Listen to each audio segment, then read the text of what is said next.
Hello students, welcome back to my channel. I hope you all are doing great.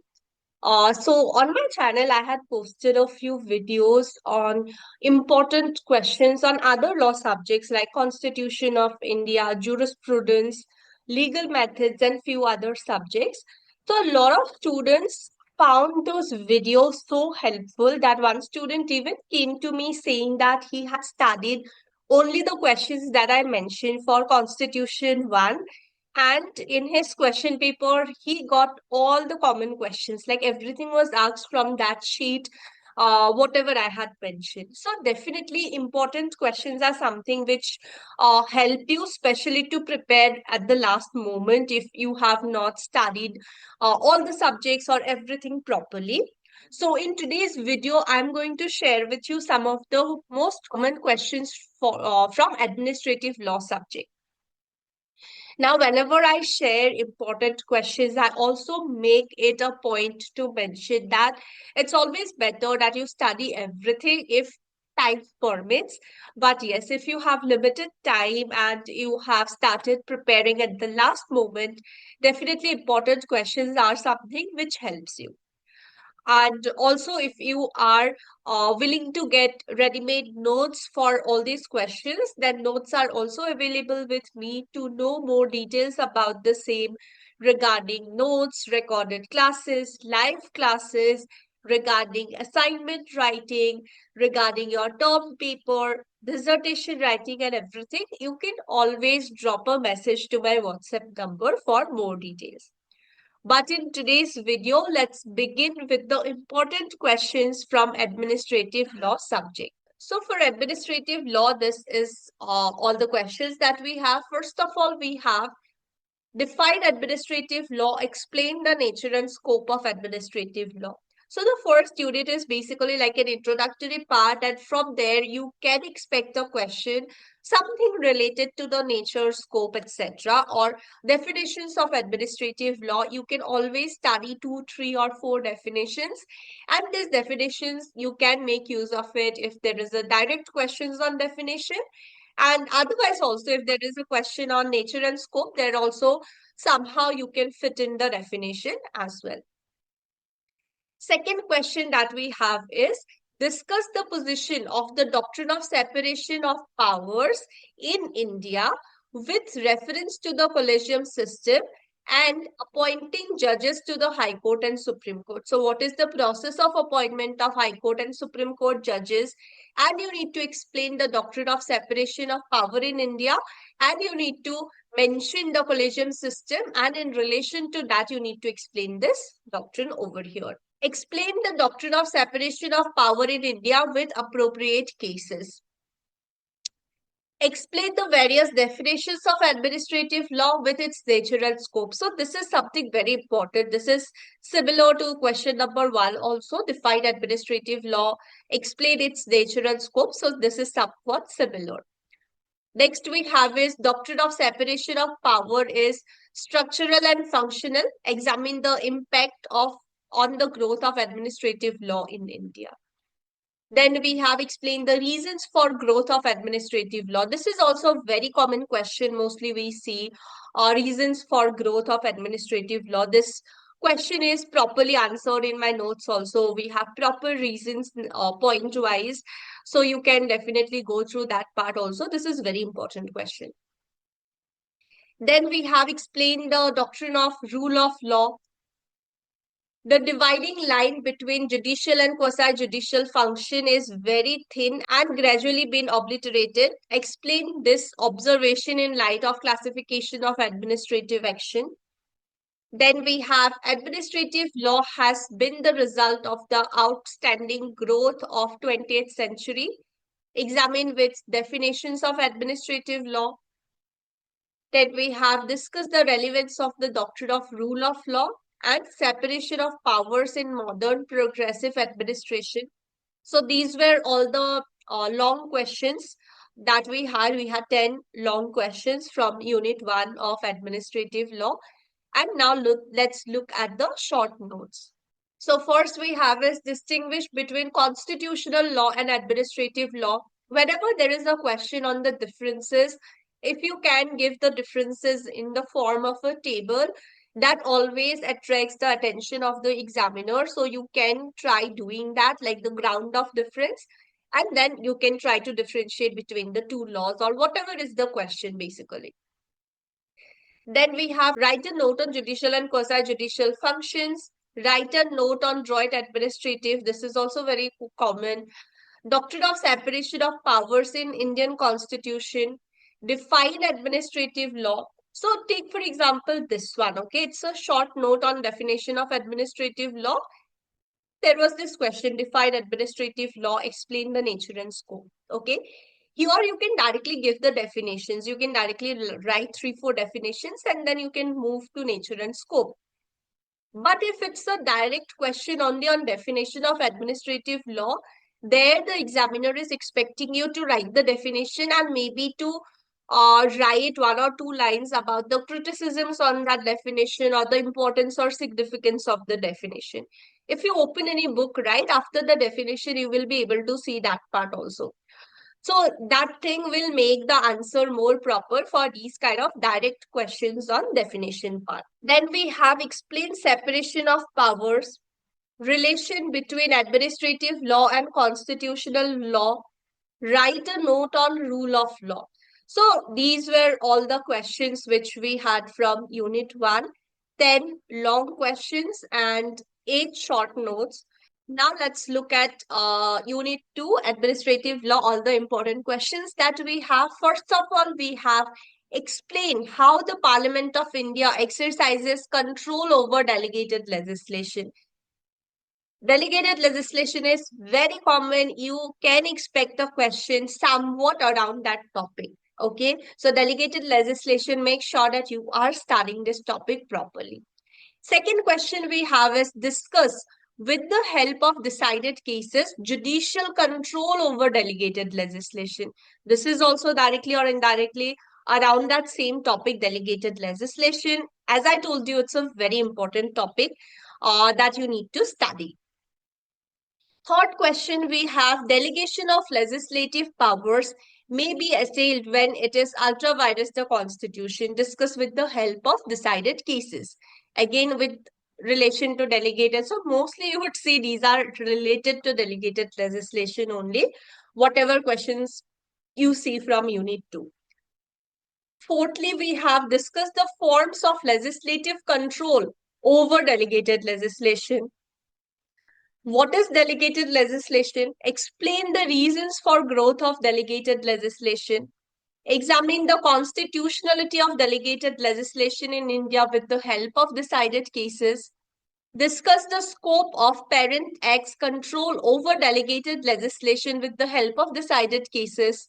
Define delegated legislation and explain the reasons for emergence of delegated legislation in India. In my notes, I have clearly explained the reasons for growth of delegated legislation as well. And all these questions are answered properly in my notes. Along with that, there are other questions and there are in a notes format also, all the topics are covered from your syllabus.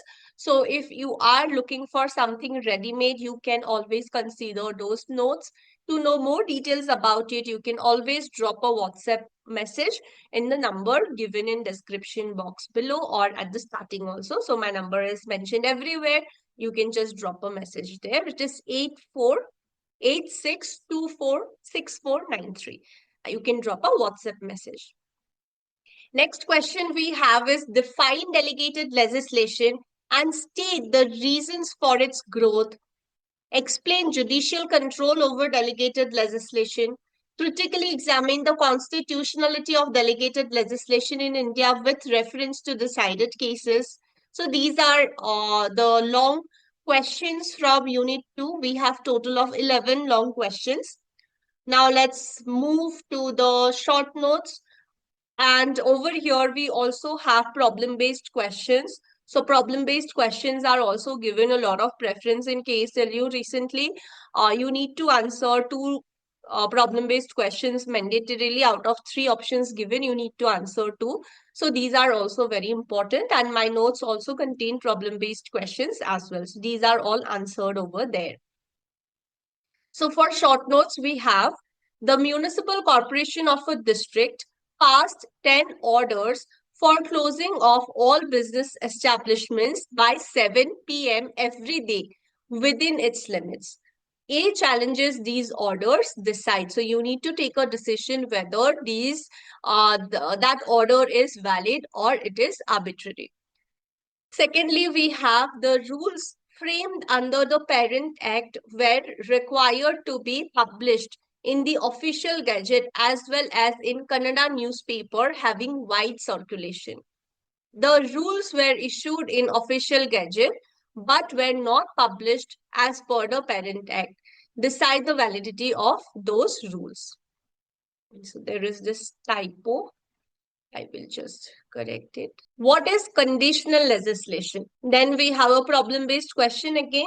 State X established special courts under statute for the purpose of speedy trial. Some cases were transferred to the special courts from regular criminal courts. Yash, whose case has been so transferred, challenged its legality. So he challenged transfer of his case, whether that is legal or illegal. Will he succeed or not? You need to decide the matter. Then we have another problem-based question. The Parent Act empowered the municipality to impose sales tax at the rate of 25 rupees per bottle of foreign liquor. But the municipality failed to exercise the power. The state government imposed the tax itself for the municipality. The action of the government was challenged, decide. Then we have few more questions. The Kerala Education Code provided the teachers working in the educational institutions would superannuated on attaining 60 years of age. Thereafter, Kerala Education Act and rules were enacted prescribing 58 years of age for superannuation. The petitioner appointed under Kerala Education Code was retired at the age of 58 years by the management and hence challenged the action. You need to take a decision. Write a note on removal of difficulty clause. Write a note on administrative directions. Distinguish between conditional legislation and delegated legislation. So you need to differentiate between these two concepts.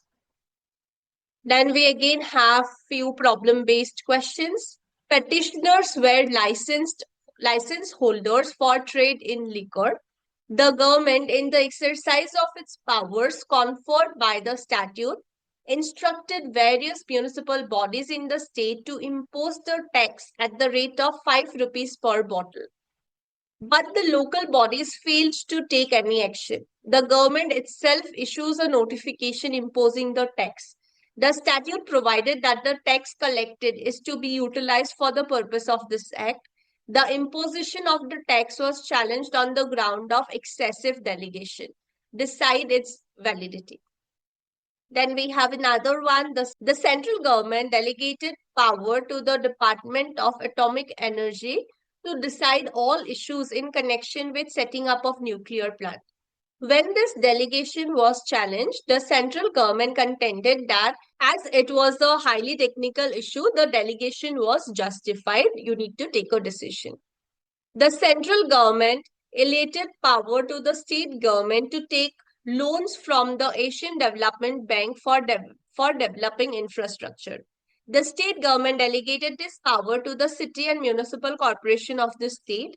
The city corporation borrowed money from the Asian Development Bank and imposed the self-assessment scheme of collecting house tax within the corporation limits. A group of citizens challenged the delegation of power from the state government to the city corporation. You need to take a decision. So these were the questions for short notes. We mostly have problem-based questions over here. Now, as I already mentioned, problem-based questions are very, very important for your examination. So you need to give importance to them. And you need to start practicing how to write these answers because you mandatorily need to answer 2 problem-based questions in your examination. So this was all about our unit number 2.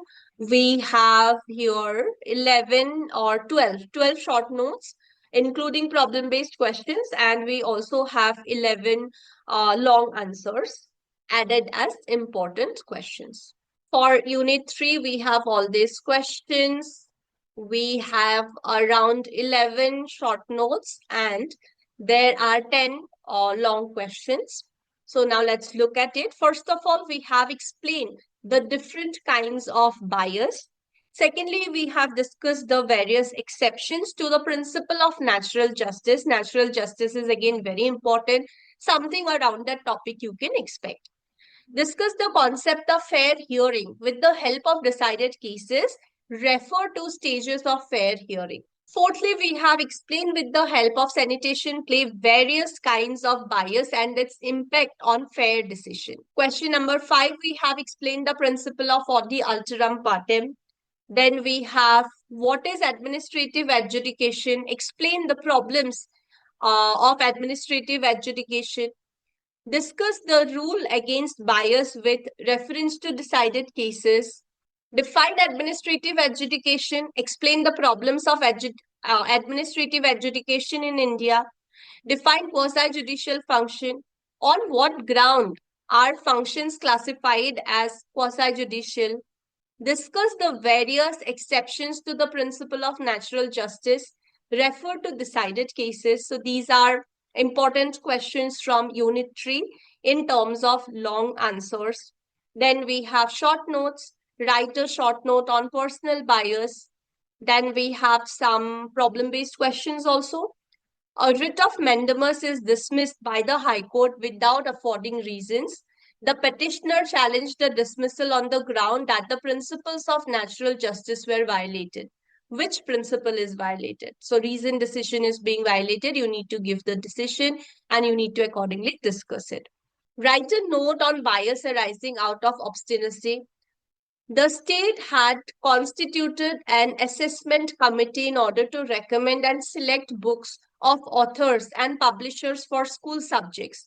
The books listed for assessment also included books authored by some two members of the assessment committee. The committee meeting was held, and during the meeting, those two members did not participate when whose books were assessed when their books were assessed.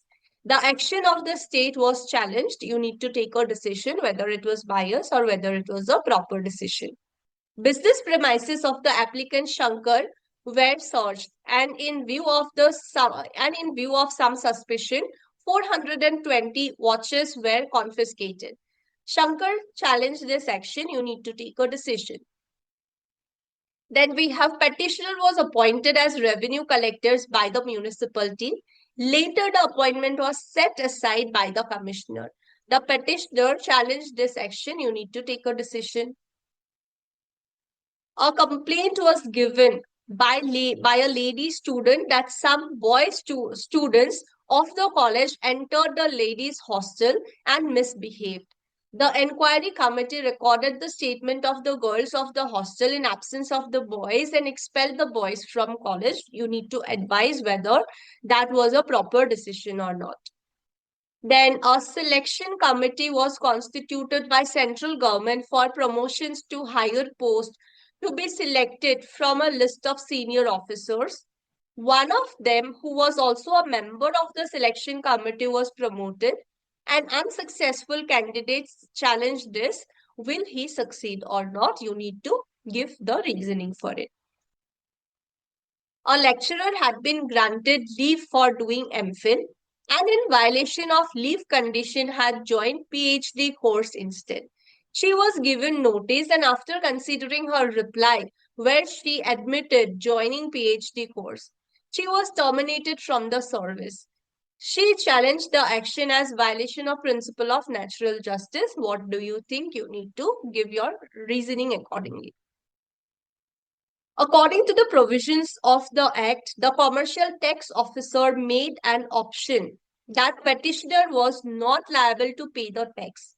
Still, the officer referred the matter to his superior. On his instructions, the commercial tax officer imposed tax on the petitioner. The petitioner challenged the same. You need to take a decision.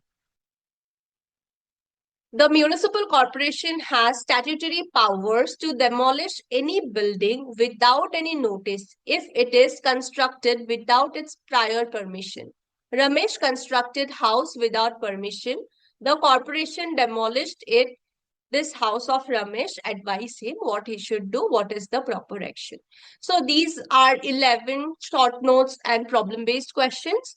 Plus we also have 10 long questions from Unit 3. All these are important. Remember one thing, that these problem-based questions are for your practice purposes only.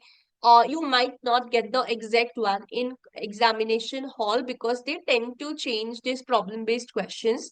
But then answering these or reading these answers will give you, will help you understand how to answer these kind of questions.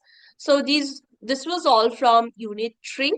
Okay, from Unit 4 again, we have some important questions. We have around 10 problem-based plus short notes and 10 long questions. So first of all, we have explained the salient features of the writ of certiorari and quo warranto refer decided cases. With the help of decided cases, you need to explain it. Highlight the essential aspects of contractual liability of the government. Mention the important cases in this regard. What is administrative discretion? Explain the scope of judicial control over administrative decisions with the help of decided cases. What is government contract? Discuss the liabilities of government in contracts with decided cases. Explain the grounds of judicial review over administrative discretion with cases. Discuss the conditions for the liability of administration in contracts. What is writ of mandamus? What should the petitioner prove for the grant of this writ, that is writ of mandamus? State the extent of liability of the government in case of torts. Explain the conditions and grounds for the issue of writ of mandamus with the help of decided cases. Explain the judicial control over administrative discretion with the help of decided cases. So these are all long questions that we have from this part. Then we also have around 10 short notes as well as problem-based questions. So first we have write a note on writ of mandamus. Then we have a problem-based question. An army official did not obey the lawful command of its superior officer by not accepting the food offered by him. The court the court-martial proceedings were initiated and sentence for rigorous imprisonment of 5 years was imposed. He was also dismissed from service. The said order was challenged by him. You need to take a decision. What is public interest litigation? Write a note on injunctions. The government had issued a sanction to the respondents to open a new unaided school and to upgrade the existing ones. However, after 15 days, a direction was issued to revoke the sanction. This direction was challenged. Decide the validity referring to appropriate principles. Bombay municipality framed a town planning scheme and submitted to the state government for approval. The scheme was approved by government, but the municipality failed to act on the approved scheme. Whether municipality can be compelled to implement the scheme, decide. Write a note on certiorari. The plaintiff deposited a certain amount of money for the purpose of procuring the license to run a ganja shop. The license was not granted. He then sued the state for the refund of the amount that he had deposited along with damages. Decide. Write a note on doctrine of proportionality. The central government notified an export promotion scheme declaring that the exporters of cotton, textile, and goods would be entitled to import raw materials equal to 100% of the value of exports. Relying upon the notification, a trader exported goods of the value rupees 2 crores. He then sought a license to import raw materials worth 2 crores. The central government refused to issue the license. A challenged this denial in the court. You need to take a decision. So these were 10 long questions and also 10 short notes plus problem-based questions from this unit. Okay, from unit 5, we have 10 long questions and 8 short notes. So these are the questions that we have, important questions. First of all, we have explained the principles relating to judicial control over public undertakings. Does India need the office of an ombudsman or not? Elaborate your response. Discuss the legal status of public corporations and its importance to ensure social security. Explain the composition, powers, and functions of Central Vigilance Commission. Explain the extent of parliamentary and public control over public corporations. Explain the powers and functions of Karnataka Lok Ayukta and its impact on public administration. Explain parliamentary control of public undertakings. Explain the efficiency of inquiry commissions and the impact of the report of such inquiry commissions. Explain the government and judicial control over public undertakings. Explain the establishment, jurisdiction, and powers of Lokpal and Lok Ayukta Act. Then we have short notes. Write a note on maladministration. Explain the scope of Commission of Enquiry under Enquiry Act of 1952. Write a note on the jurisdiction of Lok Ayukta. Commission of Enquiry, you need to write a note. Write a note on Central Vigilance Commission. Write a note on classification of public corporations. Write a note on Lokpal and Lok Ayukta. Then we have a question. Central government appointed a commission to inquire into the conduct of Chief Minister of a state. Is this action of central government valid or not? You need to give your justifications. So these were the questions from Unit 5, 8, short notes and problem-based questions, and 10 long questions. Now, even though certain things are mentioned in short notes, while you are studying it, always prepare it for the highest mark that is there. Like if it is 16 marks question that you get, maximum marks is 16. Whatever topic you are preparing, right? Prepare it for 16 marks, because even though earlier these questions were asked as a short note, it could happen that this year these questions are asked as a long answer. So always prepare it for that highest mark or that for maximum mark that is applicable for your question paper pattern. So that was all for the important questions from administrative law subject. I hope you found this video helpful, and I really hope that you will study these questions even more properly than the remaining other topics. And this is going to serve you in your exam. This is going to help you in your exam. So with that, all the best for your exams. Until we meet next time. Bye.